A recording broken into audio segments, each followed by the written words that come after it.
ಪ್ರಿಯ ವಿದ್ಯಾರ್ಥಿಗಳೇ, ನಾನು Shobha T E, assistant professor, department of economics, GFGC Hebri. ಇವತ್ತಿನ ಅವಧಿಯಲ್ಲಿ ನಾವು ಮಂಗಳೂರು ವಿಶ್ವವಿದ್ಯಾಲಯ BA 5ನೇ ಸೆಮಿಸ್ಟರ್ನ ವಿದ್ಯಾರ್ಥಿಗಳಿಗಾಗಿ ನಿಗದಿಪಡಿಸಿರುವಂತಹ ಅಭಿವೃದ್ಧಿ ಅರ್ಥಶಾಸ್ತ್ರದ ವಿಷಯದಲ್ಲಿ Schumpeter's theory of economic development, Schumpeter ಅವರ ಆರ್ಥಿಕ ಅಭಿವೃದ್ಧಿ ಸಿದ್ಧಾಂತದ ಕುರಿತು ವಿಷಯಗಳನ್ನು ತಿಳ್ಕೊಳ್ಳೋಣ. ಇವತ್ತಿನ ಅವಧಿಯಲ್ಲಿ theory of economics development introduction, economic development meaning, theory of economic development framework and facts, Schumpeter ಅವರ ಆರ್ಥಿಕ ಅಭಿವೃದ್ಧಿ ಸಿದ್ಧಾಂತದ ಪರಿಚಯ ಮಾಡಿಕೊಳ್ಳೋಣ. ಅವರ ಪ್ರಕಾರ ಆರ್ಥಿಕ ಅಭಿವೃದ್ಧಿ ಅಂದ್ರೇನು, ಹಾಗೆ ಆರ್ಥಿಕ ಅಭಿವೃದ್ಧಿಯ ಸಿದ್ಧಾಂತದ ಚೌಕಟ್ಟನ್ನು, ಫ್ರೇಮ್ವರ್ಕನ್ನು ತಿಳ್ಕೊಳ್ಳೋಣ. ಈ ಅವಧಿಯಲ್ಲಿ ನೀವು ಶುಂಪೀಟರ್ ಅವರ ಪ್ರಕಾರ ಆರ್ಥಿಕ ಅಭಿವೃದ್ಧಿ ಪ್ರಕ್ರಿಯೆ ಹೇಗಿರುತ್ತೆ, ಅದರಲ್ಲಿ ಯಾವೆಲ್ಲ ಅಂಶಗಳು ಪ್ರಮುಖವಾದಂಥ ಪಾತ್ರವನ್ನು ವಹಿಸುತ್ತೆ ಅಂತೇಳಿ ತಿಳ್ಕೊತೀರಾ. To make learner understand Schumpeter's the economic development process in which innovation and entrepreneur play a pivotal role, and to understand business cycles of capitalist economy and future of capital economy. ಶುಂಪೀಟರ್ ಅವರ ಆರ್ಥಿಕ ಬೆಳವಣಿಗೆ ಸಿದ್ಧಾಂತವನ್ನು ಈಗ ತಿಳ್ಕೊಳ್ಳೋಣ. Joseph A Schumpeter, Austro-Hungarian economist, was the first among modern economists to cut out economic development as a specialized area of economic analysis. ಆರ್ಥಿಕ ಬೆಳವಣಿಗೆ, ಆರ್ಥಿಕ ಅಭಿವೃದ್ಧಿಗೆ ಸಂಬಂಧಪಟ್ಟಂತಹ ವಿಷಯಗಳನ್ನು ಪ್ರತ್ಯೇಕವಾಗಿ ಅಧ್ಯಯನ ಮಾಡಿದಂತಹ ಆಧುನಿಕ ಅರ್ಥಶಾಸ್ತ್ರಜ್ಞರಲ್ಲಿ ಜೋಸೆಫ್ ಎ ಶುಂಪೀಟರ್ ಅವರು ಪ್ರಮುಖರು. ಇವರು ಆಸ್ಟ್ರೋ ಹಂಗೇರಿಯನ್ ಅರ್ಥಶಾಸ್ತ್ರಜ್ಞರಾಗಿದ್ದಾರೆ. ಶುಂಪೀಟರ್ ಅವರ ಆರ್ಥಿಕ ಬೆಳವಣಿಗೆಗೆ ಸಂಬಂಧಪಟ್ಟಂತಹ ಮೊದಲ ಚಿಂತನೆಗಳು 1911ರಲ್ಲಿ ಜರ್ಮನ್ ಭಾಷೆಯಲ್ಲಿ ಪ್ರಕಟವಾದಂತಹ ಥಿಯರಿ ಆಫ್ ಎಕನಾಮಿಕ್ ಡೆವಲಪ್ಮೆಂಟ್ನಲ್ಲಿ ಪ್ರಕಟವಾಗಿತ್ತು. ನಂತರ ಅವರ ಚಿಂತನೆಗಳು ಮತ್ತಷ್ಟು ವಿಕಸನಗೊಂಡು ನಂತರದ ಅವರ ಕೃತಿಗಳಾದ business cycles, capitalism, socialism, democracy ಗ್ರಂಥಗಳಲ್ಲಿ ಇನ್ನೂ ಅದು ವಿಕಸನ ಆಯಿತು ಅಂತ ಹೇಳ್ಬೋದು. ಶುಂಪೀಟರ್ ಅವರ ಆರ್ಥಿಕ ಬೆಳವಣಿಗೆ ಸಿದ್ಧಾಂತವನ್ನು ಇನೋವೇಷನ್ ಎಕನಾಮಿಕ್ ಡೆವಲಪ್ಮೆಂಟ್ ಥಿಯರಿ ಎಂತಲೂ ಸಹ ಕರೆಯಲಾಗುತ್ತೆ. ಆವಿಷ್ಕಾರದ ಆರ್ಥಿಕ ಅಭಿವೃದ್ಧಿ ಸಿದ್ಧಾಂತ ಅಂತ ಕೂಡ ಕರೆಯಲಾಗುತ್ತೆ.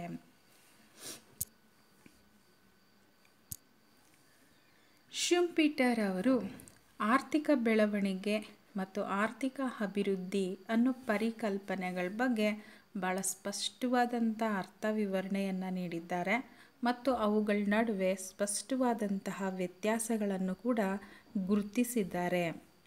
Economic growth is a steady and gradual change in the long run which comes about by general increase in savings and population. Growth takes place due to the changes in the factor availabilities. ಅಂದರೆ ಆರ್ಥಿಕ ಬೆಳವಣಿಗೆ ಅನ್ನುವಂಥದ್ದು ದೀರ್ಘಾವಧಿಯಲ್ಲಿ ಉಳಿತಾಯ ಮತ್ತು ಜನಸಂಖ್ಯೆಯ ಸಾಮಾನ್ಯ ಹೆಚ್ಚಳದಿಂದ ಆರ್ಥಿಕತೆಯಲ್ಲಿ ಸಂಭವಿಸುವಂತಹ ಬದಲಾವಣೆಗಳನ್ನು ಸೂಚಿಸುತ್ತೆ.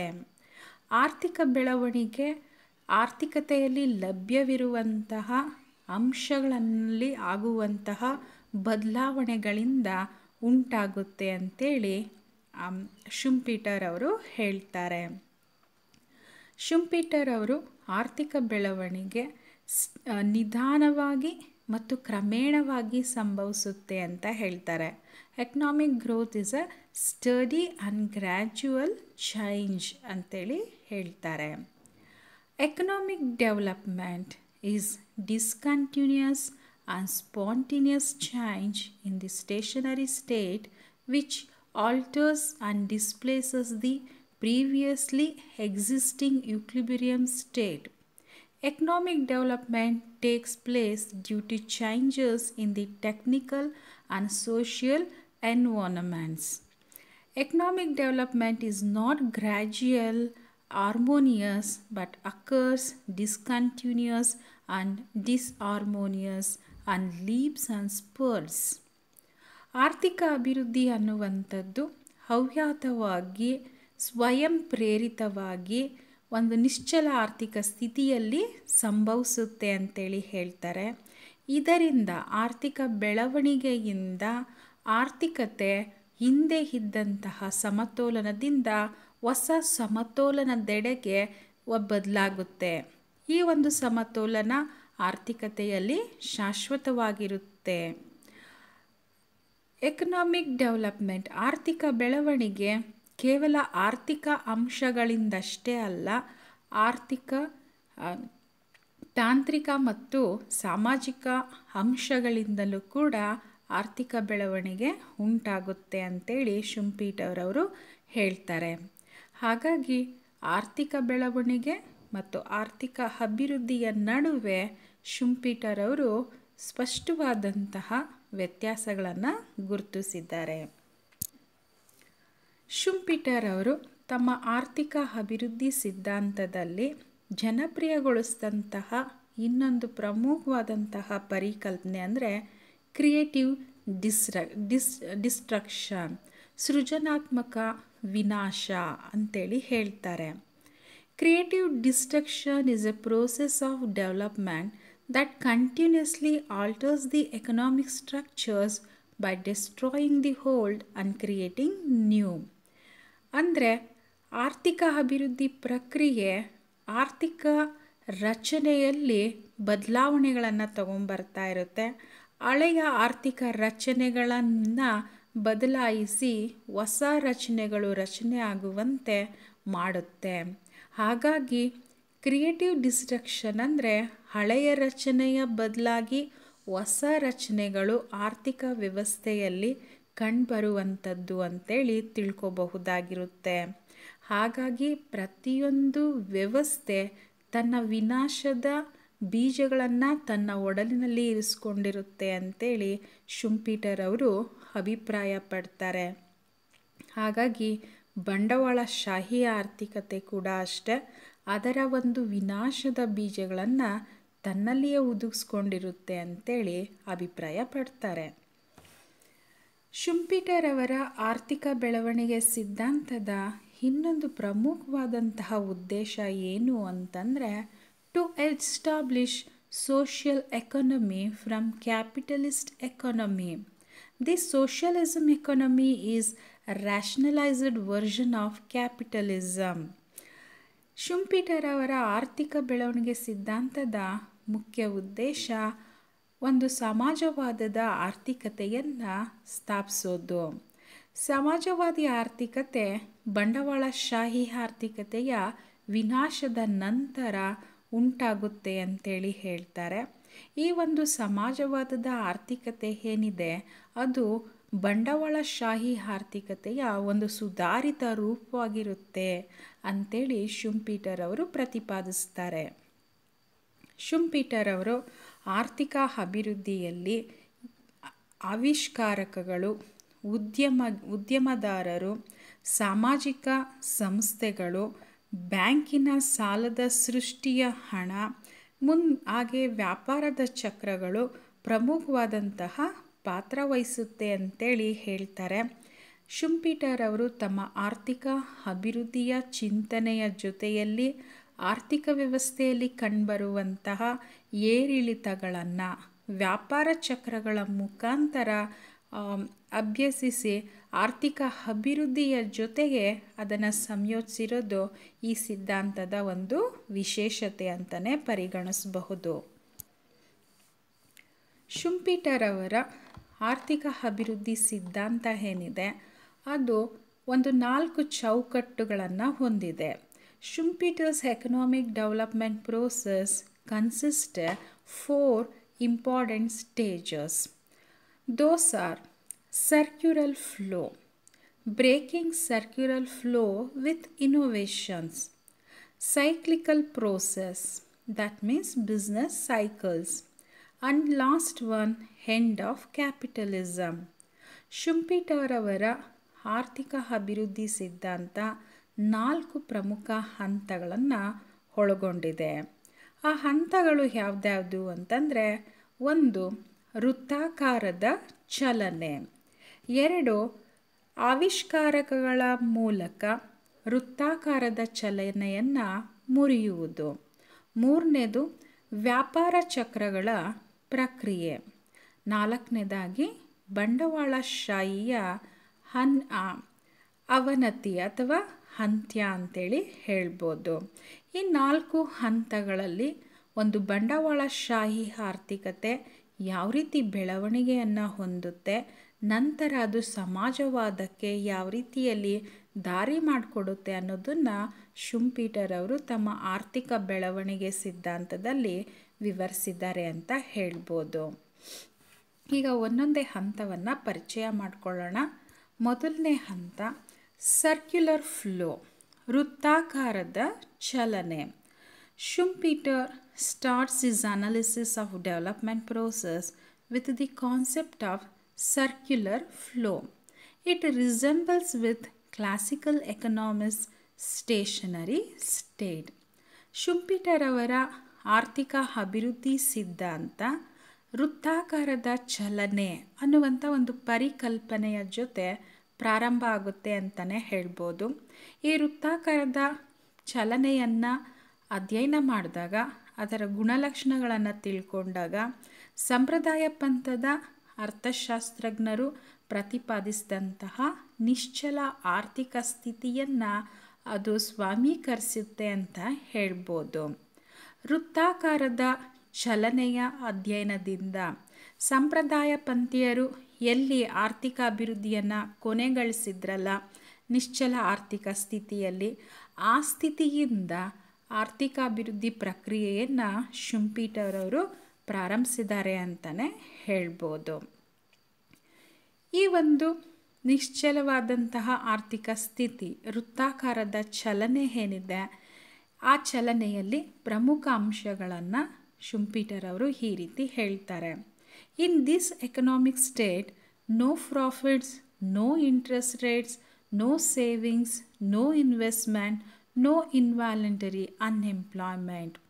ಈ ಒಂದು ವೃತ್ತಾಕಾರದ ಚಲನೆಯಲ್ಲಿ ಲಾಭ ಇರೋದಿಲ್ಲ, ಬಡ್ಡಿದರಗಳಿರೋದಿಲ್ಲ, ಉಳಿತಾಯ ಇರೋದಿಲ್ಲ, ಹೂಡಿಕೆಗಳು ಇಲ್ಲದಂತಹ ಪರಿಸ್ಥಿತಿ ಅಂತೇಳಿ ಹೇಳ್ತಾರೆ. ಈ ಒಂದು ಪರಿಸ್ಥಿತಿಯಲ್ಲಿ ಆರ್ಥಿಕ ಚಟುವಟಿಕೆಗಳು ಒಂದು ನಿರ್ದಿಷ್ಟ ದರದಲ್ಲಿ ಪುನರಾವರ್ತನೆಗೊಳ್ತಾ ಇರ್ತದೆ. ಆರ್ಥಿಕ ಚಟುವಟಿಕೆಗಳು ನಿಂತೋಗಿರೋದಿಲ್ಲ, ಸ್ತಬ್ಧವಾಗಿರೋದಿಲ್ಲ, ಅವು ಒಂದು ಸ್ಥಿರವಾದಂತಹ ದರದಲ್ಲಿ ನಿರಂತರವಾಗಿ ಪುನರಾವರ್ತನೆಗೊಳ್ತಾ ಇರುತ್ತೆ. ಈ ಪುನರಾವರ್ತನೆ ಪ್ರತಿ ವರ್ಷ ಇರುತ್ತೆ ಅಂತಲೇ ಹೇಳ್ಬೋದು. ಉದಾಹರಣೆಗೆ ಗಡಿಯಾರವನ್ನು ನೋಡಿ, ಗಡಿಯಾರದ ಮುಳ್ಳುಗಳು ಒಂದು ನಿಶ್ಚಿತವಾದಂತಹ ಅವಧಿಯಲ್ಲಿ ತಮ್ಮ ಚಲನೆಯನ್ನು ಚಲಿಸ್ತಾ ಇರುತ್ತೆ. ಅದೇ ರೀತಿಯಲ್ಲಿ ಆರ್ಥಿಕ ಚಟುವಟಿಕೆಗಳು ಕೂಡ ಆರ್ಥಿಕತೆಯಲ್ಲಿ ಸಂಭವಿಸ್ತಾ ಇರುತ್ತೆ ಅಂತಲೇ ಹೇಳ್ಬೋದು. ಅಂದರೆ ಹೋದ ವರ್ಷ ಒಂದು 50 ಸರಕುಗಳನ್ನು ಆರ್ಥಿಕತೆಯಲ್ಲಿ ಉತ್ಪಾದಿಸಿದ್ದರೆ ಮುಂದಿನ ವರ್ಷ ಕೂಡ ಅಷ್ಟೇ ವಸ್ತುಗಳನ್ನು ಉತ್ಪಾದಿಸಲಾಗ್ತಾ ಇರುತ್ತೆ. ನಂತರದ ವರ್ಷಗಳಲ್ಲೂ ಕೂಡ ಅಷ್ಟೇ ವಸ್ತುಗಳನ್ನು ಉತ್ಪಾದಿಸಲಾಗ್ತಾ ಇದೆ ಅಂತಲೇ ಹೇಳ್ಬೋದು. ಇಂತಹ ಒಂದು ವೃತ್ತಾಕಾರದ ಚಲನೆಯಲ್ಲಿ ಏನು ಉತ್ಪಾದಕರಿದ್ದಾರೆ, ಆ ಉತ್ಪಾದಕರು ತಮ್ಮ ಸರಕುಗಳಿಗಿರುವಂತಹ ಬೇಡಿಕೆಯ ಬಗ್ಗೆ ಸಂಪೂರ್ಣವಾದಂತಹ ಪರಿಜ್ಞಾನವನ್ನು ಹೊಂದಿರ್ತಾರೆ. ಅವರ ಸರಕುಗಳು ಎಷ್ಟು ಖರ್ಚಾಗುತ್ತೆ ಮಾರುಕಟ್ಟೆಯಲ್ಲಿ ಅನ್ನೋದ್ರ ಬಗ್ಗೆ ಸರಿಯಾದಂಥ ಪರಿಜ್ಞಾನ ಹೊಂದಿರ್ತಾರೆ.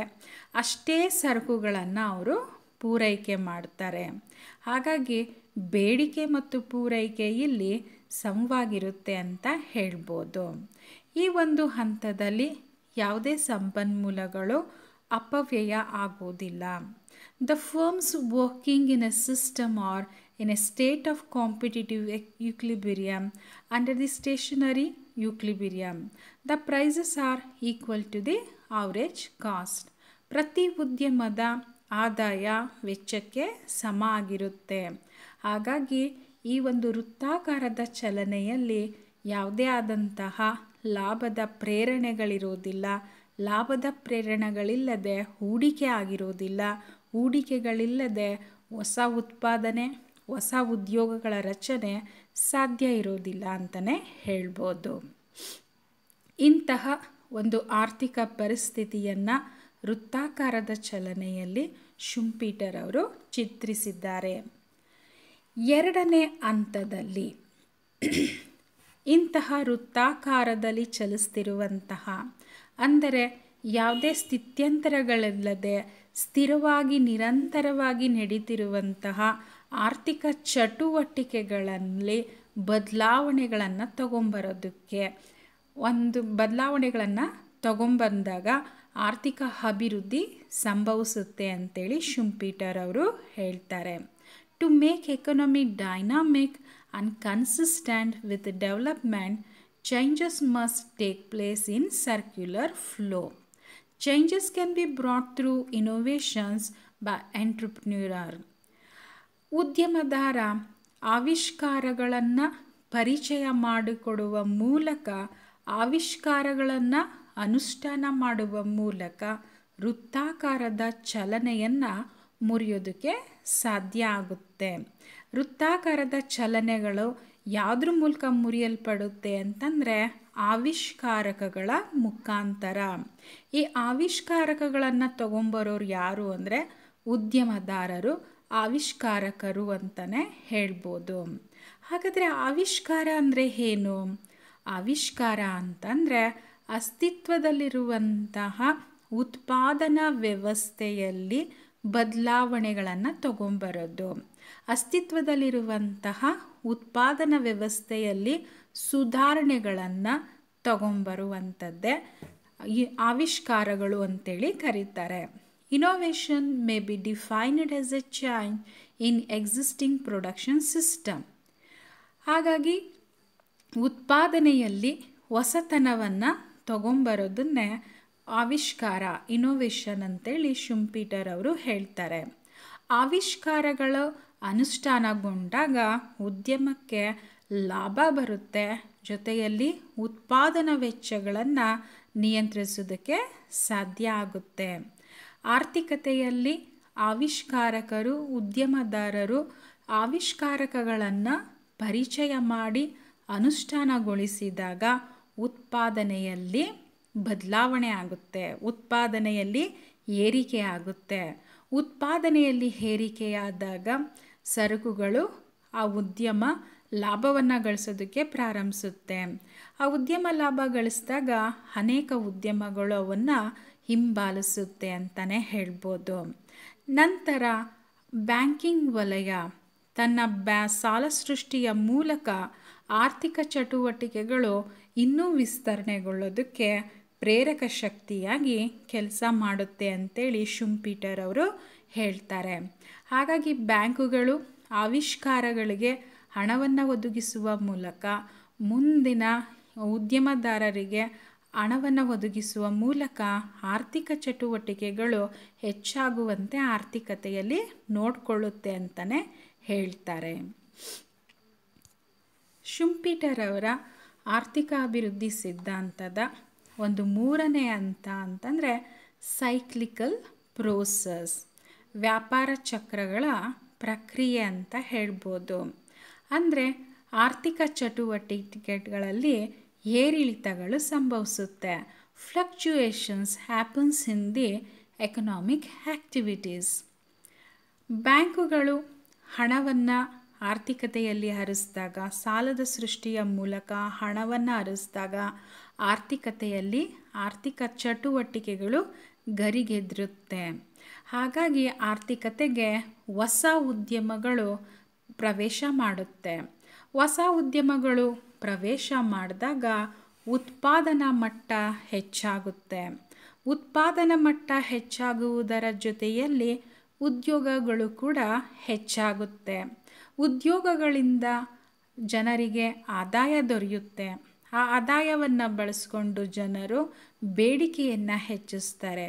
ಹಾಗಾಗಿ ಆದಾಯ ಹೆಚ್ಚಿ ಬೇಡಿಕೆ ಕೂಡ ಹೆಚ್ಚುತ್ತೆ. ಬೇಡಿಕೆ ಹೆಚ್ಚಿದಾಗೆ ಉತ್ಪಾದನಾ ಮಟ್ಟ ಕೂಡ ಹೆಚ್ಚುತ್ತೆ. ಹೀಗೆ ಆರ್ಥಿಕ ಚಟುವಟಿಕೆಗಳು ಒಂದಕ್ಕೊಂದು ಬೆಂಬಲ ಕೊಡುತ್ತಾ ಆರ್ಥಿಕ ಚಟುವಟಿಕೆಗಳನ್ನು ಉತ್ತೇಜಿಸುತ್ತೆ.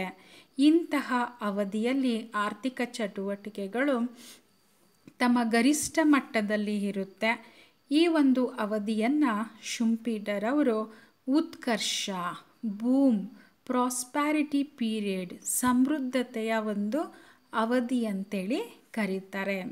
ಆದರೆ ಆರ್ಥಿಕತೆಯಲ್ಲಿ ಯಾವಾಗಲೂ ಕೂಡ ಸಮೃದ್ಧತೆ, ಉತ್ಕರ್ಷತೆ ಇರೋದಿಲ್ಲ. ಆರ್ಥಿಕ ಚಟುವಟಿಕೆಗಳಲ್ಲಿ ಹಿಂಜರಿತ ಪ್ರಾರಂಭ ಆಗುತ್ತೆ. ಯಾವಾಗ ಹಿಂಜರಿತ ಪ್ರಾರಂಭ ಆಗುತ್ತೆ ಅಂದರೆ ಆರ್ಥಿಕತೆಯಲ್ಲಿ ಹೊಸ ಉದ್ಯಮಗಳು ಬಂದು ಹೊಸ ಸರಕುಗಳನ್ನು ಉತ್ಪಾದಿಸುತ್ತೆ. ಇದರಿಂದ ಮಾರುಕಟ್ಟೆಯಲ್ಲಿ ಹಳೆ ಉದ್ಯಮಗಳ ಹಳೆ ಸರಕುಗಳಿಗೆ ಬೇಡಿಕೆ ಇಳಿಮುಖ ಆಗುತ್ತೆ.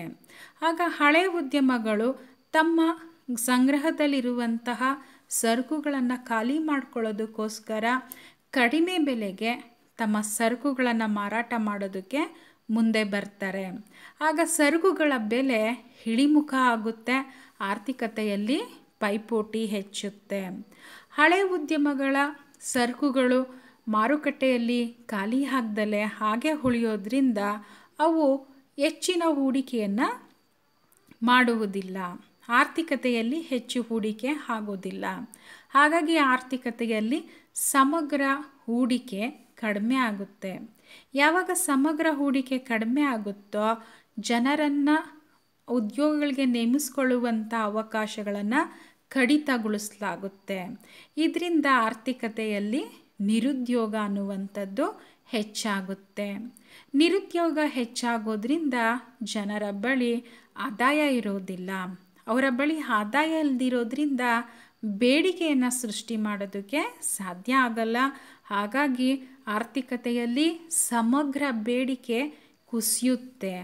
ಹೀಗೆ ಬೇಡಿಕೆ ಕುಸಿಯೋ ಮೂಲಕ ಆರ್ಥಿಕ ಚಟುವಟಿಕೆಗಳು ಕಡಿಮೆಯಾಗುವ ಮೂಲಕ ಆರ್ಥಿಕತೆಯಲ್ಲಿ ಆರ್ಥಿಕ ಹಿಂಜರಿತ ಪ್ರಾರಂಭ ಆಗುತ್ತೆ.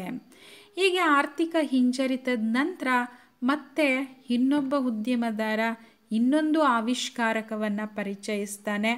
ಆರ್ಥಿಕ ಚಟುವಟಿಕೆಗಳು ಮತ್ತೆ ಗರಿಗೆದರುತ್ತೆ.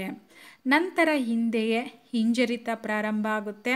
ಇದೇ ರೀತಿ ವ್ಯಾಪಾರ ಚಕ್ರಗಳು ಸಂಭವಿಸ್ತಾ ಹೋಗುತ್ತೆ. ಆರ್ಥಿಕ ಚಟುವಟಿಕೆಗಳಲ್ಲಿ ಏರಿಳಿತಗಳಿರುತ್ತೆ. ಆ ಏರಿಳಿತಗಳು ಅಭಿವೃದ್ಧಿಯ ಪ್ರಕ್ರಿಯೆಯಿಂದ ಪ್ರೇರಣೆಗೊಂಡಿರುತ್ತೆ ಅಂತೇಳಿ ಶುಂಪೀಟರ್ ಅವರು ಪ್ರತಿಪಾದಿಸ್ತಾರೆ. ಹಾಗಾಗಿ ಶುಂಪೀಟರ್ ಅವರ ಅಭಿವೃದ್ಧಿ ಸಿದ್ಧಾಂತದಲ್ಲಿ ವ್ಯಾಪಾರ ಚಕ್ರಗಳ ಅಧ್ಯಯನವನ್ನು ವಿಶ್ಲೇಷಣೆಯನ್ನು ಮಾಡಿರೋದು ಈ ಸಿದ್ಧಾಂತದ ಒಂದು ವೈಶಿಷ್ಟ್ಯ ಅಂತ ಹೇಳ್ಬೋದು. ಶುಂಪೀಟರ್ ಅವರ ಸಿದ್ಧಾಂತದ 4ನೇ ಹಂತ, ಒಂದು ಕೊನೆಯ ಹಂತ, end of capitalism. Capitalism can maintain itself only as long as entrepreneurs behave like knights and pioneers. Schumpeter holds a very pessimistic view about survival of capitalism. ಎಲ್ಲಿರವರೆಗೆ ಆವಿಷ್ಕಾರಕರು, ಉದ್ಯಮದಾರರು ಸೈನಿಕರಂತೆ, ಮುಂದಾಳುಗಳಂತೆ ಕೆಲಸ ಮಾಡ್ತಾರೋ ಅಲ್ಲಿವರೆಗೂ ಬಂಡವಾಳಶಾಹಿ ಅಸ್ತಿತ್ವದಲ್ಲಿರುತ್ತೆ. ಯಾವಾಗ ಇವರ ಕಾರ್ಯಗಳಲ್ಲಿ ಕಡಿತ ಆಗುತ್ತೋ ಆವಾಗ ಬಂಡವಾಳಶಾಹಿ ಆರ್ಥಿಕತೆ ನಶಿಸೋದಕ್ಕೆ ಪ್ರಾರಂಭ ಆಗುತ್ತೆ ಅಂತೇಳಿ ಶುಂಪೀಟರ್ ಅವರು ಅಭಿಪ್ರಾಯವನ್ನು ಪಡ್ತಾರೆ. ಶುಂಪೀಟರ್ ಅವರ ಪ್ರಕಾರ ಬಂಡವಾಳಶಾಹಿ ಆರ್ಥಿಕತೆಯಲ್ಲಿ ಅದರ ವಿನಾಶದ, ಅದರ ದುರ್ಬಲ ಅಂಶಗಳು ಕೂಡ ಇರುತ್ತೆ. ಯಾವೆಲ್ಲ ಅಂಶಗಳು ಬಂಡವಾಳಶಾಹಿ ವ್ಯವಸ್ಥೆಯನ್ನು ಯಶಸ್ಸುಗೊಳಿಸುತ್ತೋ ಅದೇ ಅಂಶಗಳು ಬಂಡವಾಳಶಾಹಿ ವ್ಯವಸ್ಥೆ ವಿಘಟನೆಗೊಳ್ಳೋದಕ್ಕೆ, ಅದು ಅಂತ್ಯ ಆಗೋದಕ್ಕೂ ಕೂಡ ಕಾರಣ ಆಗುತ್ತೆ. ಬಂಡವಾಳಶಾಹಿ ಅಂತ್ಯವಾಗುವ ಮೂಲಕ ಆರ್ಥಿಕತೆಯಲ್ಲಿ ಹೊಸ ಒಂದು ಆರ್ಥಿಕತೆ ಉದಯಿಸುತ್ತೆ. ಆ ಹೊಸ ಆರ್ಥಿಕತೆಗೆ ಸಮಾಜವಾದ, ಸೋಷಿಯಲಿಸಮ್ ಎಕಾನಮಿ ಅಂತೇಳಿ ಶುಂಪೀಟರ್ ಅವರು ಪ್ರತಿಪಾದಿಸ್ತಾರೆ. ಹೀಗೆ 4 ಹಂತಗಳಲ್ಲಿ ಬಂಡವಾಳಶಾಹಿ ಆರ್ಥಿಕತೆ ಅಭಿವೃದ್ಧಿಯನ್ನು ಹೊಂದುವ ಬಗ್ಗೆ, ಅದೇ ರೀತಿ ಬಂಡವಾಳಶಾಹಿ ಆರ್ಥಿಕತೆ ಅಂತ್ಯವಾಗಿ ಸಮಾಜವಾದಿ ಆರ್ಥಿಕತೆ ವ್ಯವಸ್ಥೆ ಉದಯಿಸುತ್ತೆ ಅನ್ನೋದನ್ನು ಶುಂಪೀಟರ್ ಅವರು ತಮ್ಮ ಸಿದ್ಧಾಂತದಲ್ಲಿ ತೋರಿಸಿಕೊಟ್ಟಿದ್ದಾರೆ ಅಂತಲೇ ಹೇಳ್ಬೋದು.